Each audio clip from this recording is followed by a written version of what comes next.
जी हाँ, complaint file हो चुकी है और रणबीर इलाहाबादिया उर्फ बियर बाइसेप्स की तरफ से माफ़ी भी जो है उनके ऑफिशियल ट्विटर हैंडल पे आ चुकी है। लेकिन मुझे लगता है कि काफ़ी अब लेट हो गया है। पहले आइए उनकी माफ़ी देख लेते हैं, क्या बोल रहे हैं वो अपने वीडियो में। My comment wasn't just inappropriate, it wasn't even funny. Comedy is not my forte. I'm just here to say sorry.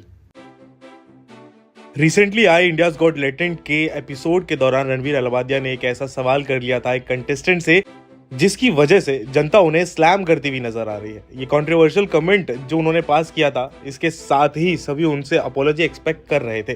वहीं आपको बता दें कि रणवीर अलाहाबादिया ने आखिरकार अपनी अपॉलॉजी दी है और यहाँ पर वो यही बात कह रहे हैं कि मैं एक कॉमेडियन नहीं हूँ और ना ही कॉमेडी मेरा फॉर्टे है, लेकिन इसके बावजूद मैं सिर्फ कोई एक्सप्लेनेशन नहीं देना चाहूँगा, कहना चाहूँगा कि आई एम रियली सॉरी। खुद ही सुने कि आखिरकार उन्होंने क्या कहा। My comment wasn't just inappropriate, it wasn't even funny. Comedy is not my forte. I'm just here to say sorry. Many of you asked if this is how I wish to use my platform, and obviously this is not how I wish to use it. I'm not going to give any context or justification or reasoning behind whatever happened. I'm just here for an apology. I personally had a lapse in judgment. It wasn't cool on my part. The podcast is watched by people of all ages. Don't want to be the kind of person that takes that responsibility lightly. And family is the last thing that I would ever disrespect. Need to use this platform better. That's been my learning from this whole experience. I promise to just get better. I've asked the makers of the video to remove the insensitive sections from the video. And all I can say in the end is, I'm sorry. I hope you can forgive me as a human being. Well, इस controversy को हुए तो अभी 2 दिन हो गए हैं, लेकिन एक्शंस जो है वो बहुत स्पीड में लिए जा चुके हैं। हमारे महाराष्ट्र के चीफ मिनिस्टर देवेंद्र फडणवीस साहब जो है उन्होंने इस पे बोला है कि भाई हमने अभी वीडियो तो नहीं देखा है, लेकिन हाँ, सुना है इस बारे में कि ऐसा कुछ हुआ है। और उन्होंने साफ बोला है कि फ्रीडम ऑफ स्पीच सबको है कंट्री में, लेकिन अगर आप किसी दूसरे की फ्रीडम ऑफ स्पीच को वायलेट करते हैं, अगर उसके ऊपर कोई अभद्र टिप्पणियां या कुछ गलत शब्दों का इस्तेमाल करते हैं, तो एक्शन उसके अगेंस्ट जो है बिल्कुल लिया जाएगा। वैसे ही former national commission of women NCW की चीफ और राज्यसभा एमपी रेखा शर्मा जी ने भी इस चीज़ के ऊपर जो है अपना स्टेटमेंट दे दिया है कि चाहे वो मेल हो चाहे फीमेल हो, कोई भी हो, अगर फीमेल बॉडी के ऊपर इस तरह के रिमार्क्स किए जाएंगे और इस तरह के स्टेटमेंट दिए जाएंगे जो कि रेबल किड ने इंडियाज़ गॉट लेटेंट के ऊपर दिया है इस तरह का स्टेटमेंट, तो वो बिल्कुल भी सराहनीय नहीं है और इसके अगेंस्ट जो है स्ट्रिक्ट एक्शन लिया जाना चाहिए। उसके बाद शिवसेना के ही एक स्पोक्सपर्सन है राजू वगमारे, जिन्होंने भी इस रिमार्क के ऊपर बोला है और उन्होंने साफ बोला है कि इस टाइप की अभद्र भाषा जो है महाराष्ट्र के अंदर, शिवाजी के महाराष्ट्र के अंदर जो है वो नहीं चलेगी और नहीं सही जाएगी। बहुत ही स्ट्रिक्ट वार्निंग जो है वो शो के मेकर्स को दे दी गई है। उसके बाद जो है काफ़ी तरह की कंप्लेंट्स जो है वो की जा चुकी हैं ऑल ओवर इंडिया।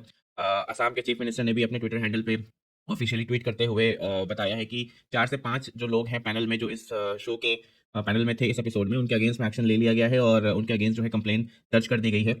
ये ऑफिशियली जो है असम के चीफ मिनिस्टर हैं, उनके हैंडल से ये स्टेटमेंट और ये ट्वीट आया हुआ है। उसके बाद बहुत तरीके के एडवोकेट्स भी हैं, वकील भी हैं, जो कि इन्होंने एक्शन लिया है, इस चीज़ के ऊपर कंप्लेंट करी है। तो मुझे लगता है कि अब बहुत जल्दी हो सकता है कि समय रैना, रणवीर इलाहाबादी और रेबल किड तीनों जो है वो अरेस्ट हों इस मामले में, और देखते हैं आगे क्या होता है।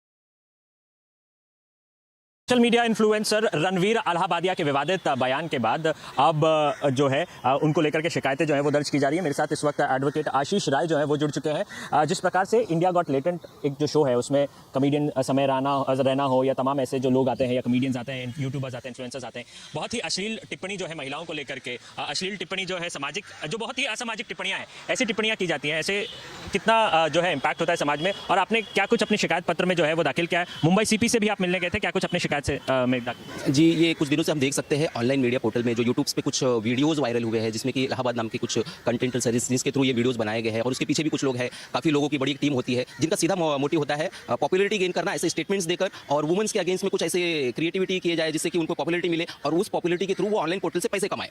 That is the main objective. और ये इस तरीके के जो ऑब्जेक्शनेबल कंटेंट्स ये प्रोवाइड करते हैं, स्टेटमेंट्स देते हैं, इन्हें शायद इस बात का अवेयरनेस है नहीं है, बात की बात है, लेकिन इनकी वजह से एक सोशल जो इम्पैक्ट है काफ़ी ज़्यादा पड़ता है, क्योंकि ये जो कंटेंट्स होते हैं इजीली अवेलेबल होते हैं सोशल प्लेटफॉर्म पे, जो कि बच्चे आजकल अपने ऑनलाइन पोर्टल के थ्रू पढ़ाई करते हैं, उनको काफ़ी सारे, तो वो इजीली यूट्यूब पे आ जाते हैं। तो यूट्यूब पे जाने के बाद उन्हें ये सब वीडियोस मिलते हैं और ऐसे वीडियोस की वजह से उन्हें, आप अगर वीडियो देखेंगे कंटेंट्स को, तो उसमें काफ़ी वर्गल बातें की गई है, relates to parents relationship, sexual relationship को लेकर के। सेक्सुअल रिलेशन के बारे में बात करना गलत नहीं है, बस उस बट जो जिस तरीके से इन्होंने बात की है और उसमें लेकर वो स्टेटमेंट देते हैं, उसके बाद हंसते हैं, दैट इज द ऑब्जेक्शनेबल। और जिस तरीके की उनकी वहाँ बिहेवियर होता है, वो कहीं ना कहीं ये दिखाता है कि उनका इंटेंशन सही नहीं है। कहीं ना कहीं ये जो सामाजिक ढांचा है भारत का, या जो कल्चरल ढांचा है भारत का, जो सांस्कृतिक ढांचा है, उस पर भी अटैक करता है, क्योंकि ये बहुत पॉपुलर इन्फ्लुएंसर्स है, बहुत सारे लोग इन्हें फॉलो करते हैं। तो कहीं ना कहीं ये जो युवा पीढ़ी है और जो जेन जी जनरेशन है, इन सबको इन्फ्लुएंस करते हैं, तो बहुत बड़ा इंपैक्ट होता है। 100% आपने बहुत सही कहा। जैसे कि अभी उनका ये कहना होगा कि राइट टू फ्रीडम में हम वो कह सकते हैं, बट राइट टू फ्रीडम का गलत फायदा उठाना ये भी एक ऑफेंसिव पार्ट है। तो आपको कहीं ना कहीं एक लिमिटेड दायरे में रहकर वो बात कहनी है। समाज में सेक्स के बारे में बात करना ये कोई गलत नहीं है, लेकिन सेक्स को गलत तरीके से सोसाइटी में दिखाना, उसको उसके बारे में गलत तरीके से बच्चों के ऊपर प्रभाव जाए, तो ये एक ऑब्जेक्शनेबल और ये ऑफेंसिव पार्ट होता है। बहुत सीरियस टाइप की चीज होती है। आपने अपनी शिकायत में क्या कुछ कहा है, किन धाराओं के तहत जो है मामला दर्ज करने की मांग की है? इसमें बीएनएस के अकॉर्डिंग तमाम सेक्शंस है। मैं नहीं चाहता था कि मैं डिसाइड करूं कि क्या सेक्शंस लगाने चाहिए। पुलिस ऑफिसर्स बहुत अच्छे से वाकिफ है इसके बारे में। मैं चाहता हूं वो वीडियोज कंटेंट्स वो भी देखे और उनके मुताबिक जो ये उचित धारा हो सकती है वो लगाई जाए। और इसके साथ ही साथ मैं वुमेन्स कमीशन जो अपने दिल्ली के जो नेशनल प्रेसिडेंट है उनसे भी, उनके पास में भी पत्र के माध्यम से ये मैंने अपनी बात को रखा है। साथ ही साथ महाराष्ट्र राज्य की वुमेन कमीशन की जो प्रेसिडेंट है उनके सामने भी ये बात मैंने रखी है। बहुत बहुत शुक्रिया हमसे बात करने के लिए एडवोकेट आशीष राय। उन्होंने खास बातचीत की रणवीर अलाहाबादिया के विवादित टिप्पणी पर। वीडियो जर्नलिस्ट सनी के साथ संदीप सिंह, रिपब्लिक टीवी।